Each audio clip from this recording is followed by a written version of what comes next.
मैं अब जानना चाहूँगी आपने अपनी करियर की स्टार्ट कैसे की और आज हीरा मंडी जैसे बड़े फिल्म में काम कर रहे हैं, तो उसके बारे में बताइए। शुरुआत मेरी हुई थिएटर में करता था। इब्राहिम अलकाजी साहब का स्टूडेंट रहा हूँ और किरोड़ीमल कॉलेज से थिएटर सीखा। उससे पहले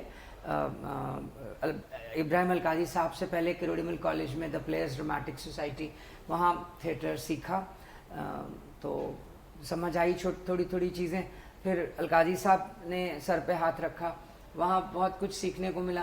फिर कुछ साल वक्फा रहा, कुछ किया नहीं, बट थिएटर से समहाउ जुड़ा रहा। किरोड़ीमल कॉलेज की वजह से, केवल अरोड़ा की वजह से, जो मेरे किरोड़ीमल कॉलेज के गुरु रहे हैं, जिन्होंने मुझे आगाज़ किया थिएटर, प्रोफेशनल थिएटर और स्टेज को कैसे सीखा, वो सब उन्हीं की देन है। फिर वो सब चीज़ें रही। फिर एक दिन मेरे दोस्त हैं सीमा और सुधीर, ये टीवी सीरियल बना रहे थे जी टीवी के लिए, 12/24 का रोल था। तो वो टीवी सीरियल हुआ, 5-6 दिन का कैमियो था। मैं दिल्ली में कहीं मसूरी में, I was holidaying with my family, और इनने कहा 5-6 दिन का काम है, तू कर ले, कैमियो है वो। तो मैंने कहा दिल्ली में ही शूट हो रहा है, ये इकलौता सीरियल था जी टीवी का जो पहली बार entirely that was to be shot in Delhi on the outskirts of Delhi, Chhatrapur.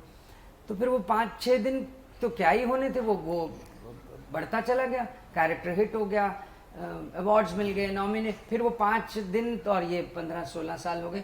TV serial बहुत करता गया, फिल्मों के ऑफर आते थे, छोटे रोल होते थे, बट मैं टीवी में बिजी रहा, बहुत बिजी रहा।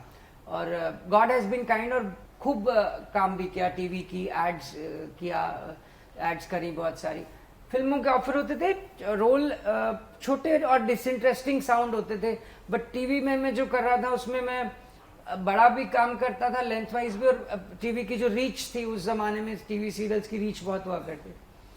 तो फिर वो सिलसिलेवार चीज़ें चलती गई। फिर ओटीटी थोड़ा आने लग गया, फिर कुछ और रोल्स आने लग गए, एंड देन हीरा मंडी से पहले बहुत सारे ओटीटी प्रोजेक्ट्स हुए, फिल्में हुई, गुमराह हुई, मस्का हुई, पाताल लोक में एक छोटा कैरेक्टर था, ऐसे बहुत सारा कुछ किया। फिर गंगूबाई हुई और फिर ये हीरा मंडी।